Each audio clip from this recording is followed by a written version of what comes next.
নিশাৰে শেষ নোহোৱা আলিবাট ক'ত আছে জোনাক ক'ত অভিশাপ নমনি ধূলিয়ৰি জীৱন ধূলিয়ৰি জীৱন ধূলিয়ৰি জীৱন ধূলিয়ৰি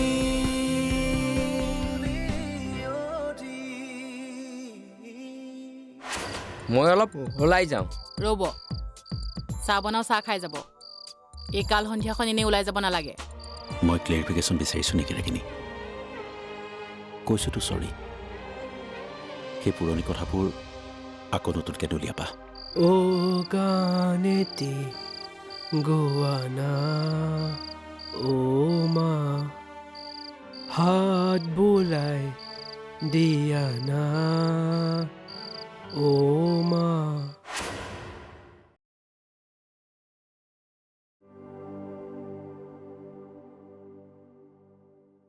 আপুনি ইয়াতে আছে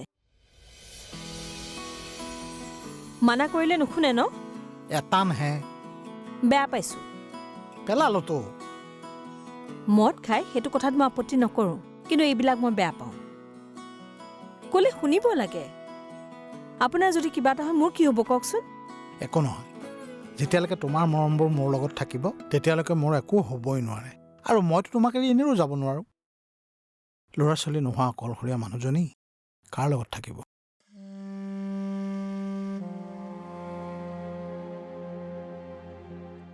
আৰে মোৰ কথাৰ মিনিং এইটো নাছিল নহয় আপোনাৰ চাগে কেতিয়াবা মোলে বৰ খং উঠে নহয় আৰু ভাবেও চাগে কি যে মানুহ এজনী বিয়া কৰালো নালাগে কাজু বৰঞ্চ মই সুখী কাৰণ মোৰ দৰে মানুহ এটাক যে তুমি সহ্য কৰি আছা ইয়াত সহ্য কৰাৰ কথা ক'ৰ পৰা আহিলে মুখ ফুটাই নকলেও মই বহুত কথাই বুজোঁ মোৰ আচলতে কি কি দোষ সেইটো মই জানো আৰু মোৰ কি কথা তুমি বেয়া পোৱা সেইটোও মই জানো আৰু বিয়াৰ পাছতে যে মই তোমাতকৈ দেখাত বহুত ডাঙৰ বুলি তোমাক লগৰ কেইজনী হাঁহিছিল সেইটোও মই জানো তাৰ পাছতো জানো তুমি মোৰ প্ৰতি ভাল পোৱা কম কৰিছা আপুনি সঁচা কৈছোঁ আৰু সেইটো কথা মই আগতেও কৈছোঁ আমাৰ জীৱনলৈ সন্তান কিয় নাহিল আচলতে ভগৱানে আমাৰ মৰমবোৰ কাৰো লগত ভাগ বতৰা হোৱাটো বিচৰা নাই আৰু জীৱনটো ইমান দীঘলো নহয় কাজু যে আমি দুয়ো একেলগে মৰম চেনেহৰে পাৰ কৰি ভাগৰি যাম বাদ দিয়া এতিয়া বহুত দেৰি হ'ল ব'লা শুই থাকোঁ আহা আহা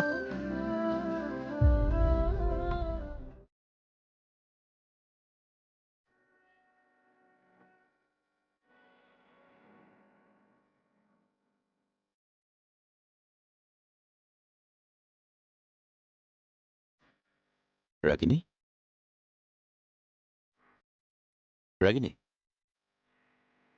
ৰাগিনী হা কিবা কৈছিলা নেকি কি হ'ল কি ভাবি আছা নাই একো নাই শুনা না তোমাক কথা এটা কওঁ নেকি আৰে মোক কথা ক'বলৈ ইমানকৈ ভাবিব লাগে নেকি কোৱা কি ক'বলৈ আছে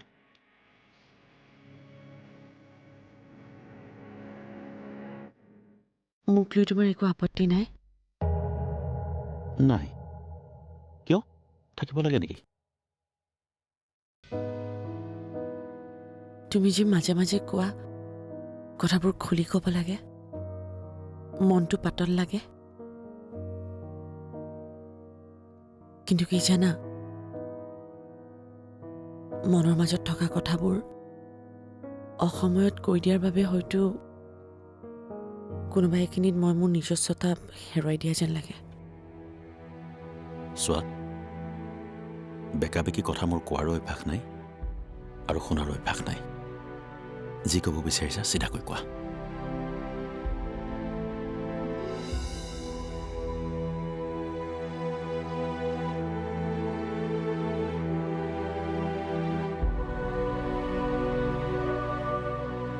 গাঁৱৰে এজন ল'ৰাক মোৰ ভাল লাগিছিল, যাক মই মোৰ সপোনৰ কোঁৱৰ সজাইছিলোঁ। দেউতাৰ আপত্তি আছিল, কিন্তু মই তেওঁক লৈ বিশ্বাসী আছিলোঁ।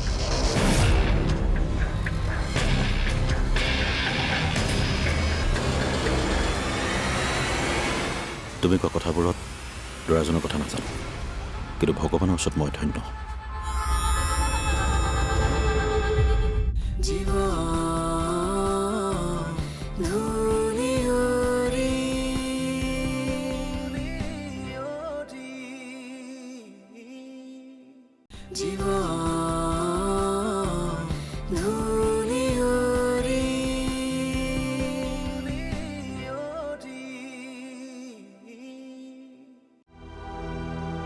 এনেকুৱা নহয় যে মই তেওঁক বহুত দিনৰ পৰা জানো।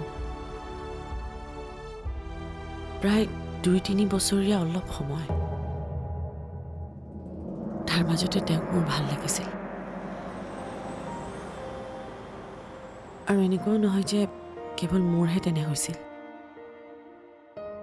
তেওঁৰ চকুত মোৰ প্ৰতি থকা আকুলতাখিনি মই দেখা পাইছিলোঁ। দিনটোত কিবাকৈ তেওঁক এবাৰ লগ পোৱা, তেওঁৰ লগত এবাৰ কথা পতাটো মোৰ ৰুটিন হৈ পৰিছিল।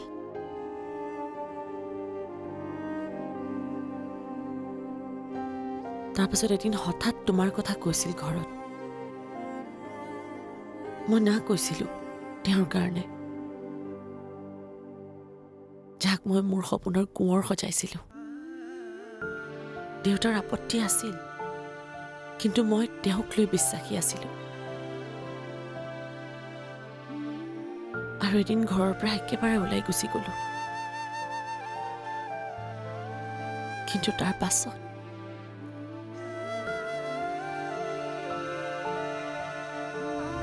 আমাৰ দুজনৰ ভাল পোৱা মানে মই তোক কেতিয়া ক'লো মই ভাল পাওঁ বুলি?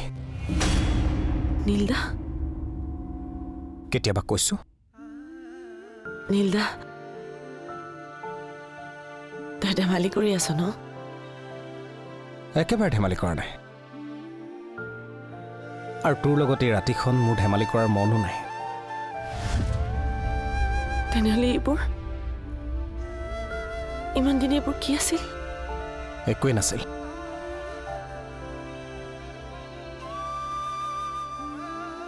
যিদৰে মুকুন্দ মোৰ ভাল বন্ধু, সেইদৰে তয়ো মোৰ ভাল বন্ধু। বছ সিমানে।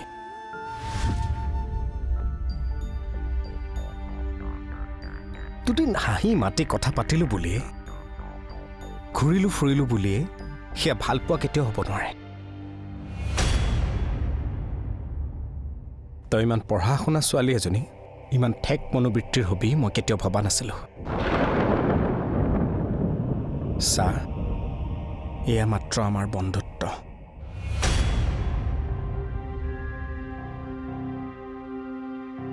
আগতেই যদি জানিলোহেঁতেন তই ইমান ঠেক মনোবৃত্তিৰ বুলি, তোৰ লগত কেতিয়াও বন্ধুত্বৰ সম্পৰ্কই নকৰিলোহেঁতেন।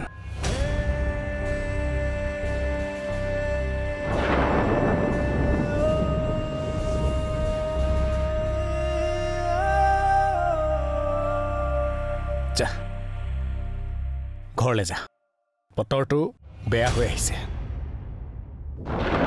যা।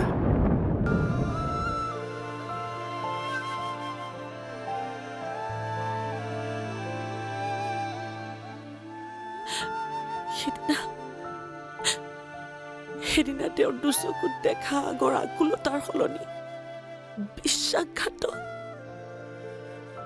আনৰ ইমোশ্যনৰ লগত খেলিব পৰা এজন পুৰুষক দেখা পাইছিলো।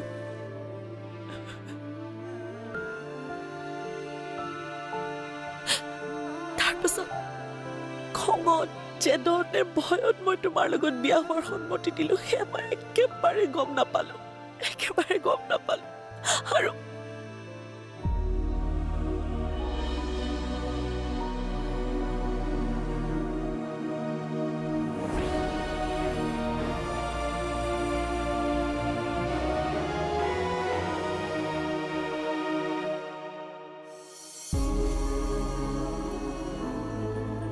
আচলতে কি জানা অভিমন্যু,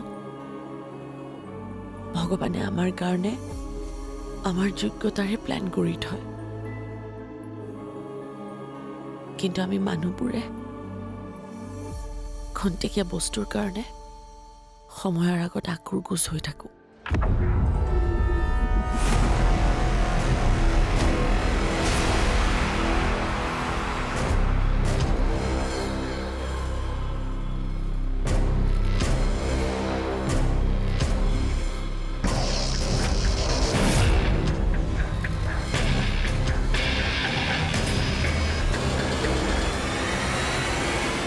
তুমি কোৱা কথাবোৰত ল'ৰাজনৰ কথা নাজানো, কিন্তু ভগৱানৰ ওচৰত মই ধন্য।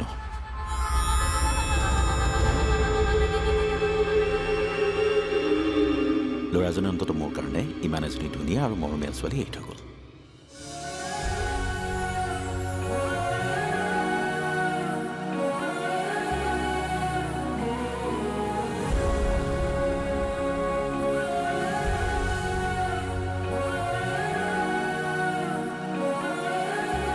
মই ব্ৰেকফাষ্ট কৰিবলৈ নাযাওঁতো, ৰণলৈহে যাওঁ। যেতিয়া লাঞ্চ ডিনাৰ কৰিবলৈ যাম তেতিয়া তোক লৈ যাম।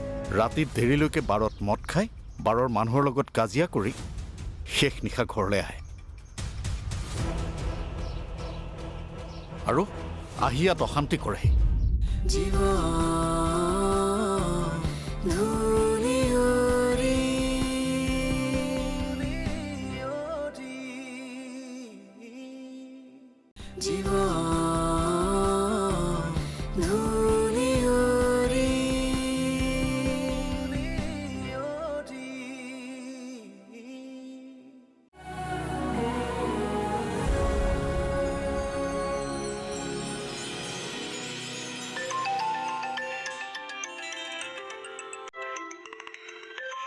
ইয়াৰ আকৌ ৰাতিপুৱাই কি হ'ল? কওক। কি? কিয়? ৰ'ব মই গৈ আছো। নালাগে নালাগে, মই স্কুটি লৈ যাম।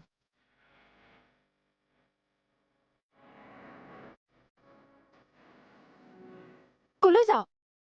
ঘৰলৈ যাওঁ। তই 2 মিনিট ৰ, ময়ো যাওঁ। কোনো দৰকাৰ নাই। ৰ না, এনেও তহঁতৰ ঘৰত যাবলৈ মন গৈ থাকে। মই ব্ৰেকফাষ্ট কৰিবলৈ নাযাওঁতো, ৰণলৈহে যাওঁ। যেতিয়া লাঞ্চ ডিনাৰ কৰিবলৈ যাম তেতিয়া তোক লৈ যাম।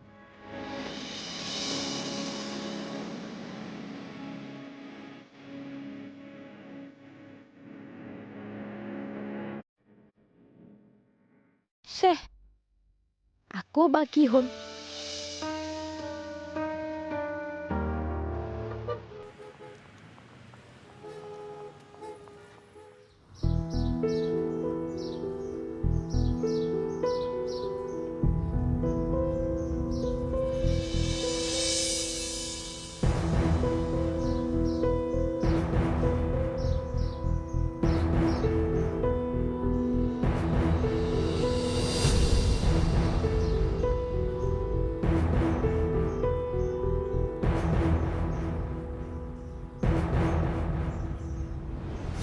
মা মা চাওঁ, কি হৈছে? কি হৈছে? এনেকে বেগ চেগ লৈ তুমি ইয়াত যে? উঠাচোন। বাপেৰে মোক ঘৰৰ পৰা খেদি দিছে। তুমি এনেকৈ আকৌ অভাৰ ড্ৰিংকছ কিয় কৰিছা? শুনিছ, তই সেইবোৰ বাদ দে, মোক ভাড়া ঘৰ এটা চাই দে, মই তাতে থাকিম। ধেই পাপা পাপা।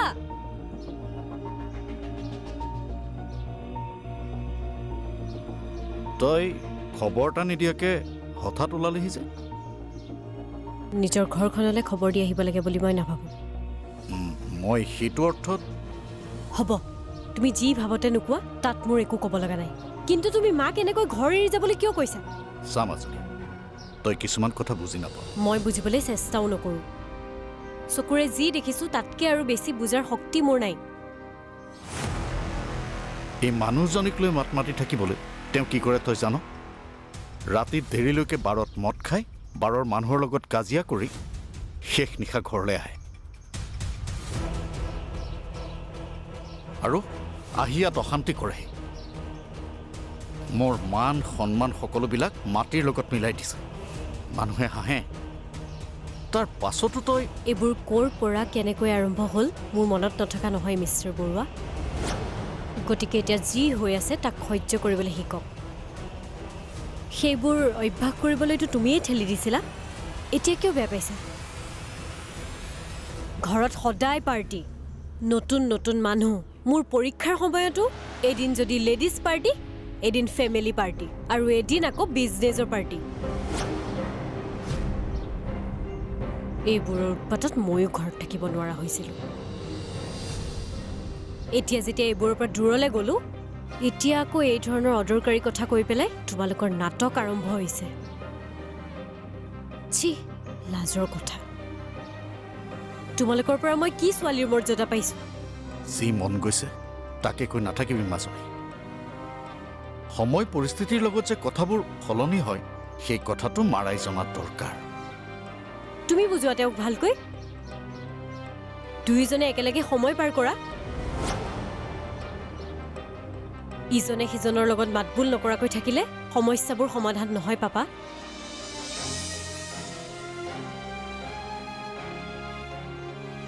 মা অ' মা উঠাচোন এইখন ঘৰত তোমাৰো সমানেই অধিকাৰ আছে সেয়েহে নিজৰ কাৰণে মাত মাতিবলৈ শিকিবা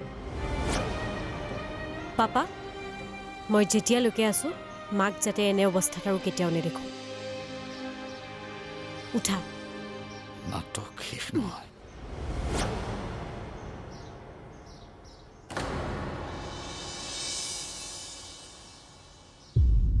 যাই গুচি যাই সুৰে গানে নোকোৱা নোপোৱাবোৰ অজানিতে জীৱন ধূলি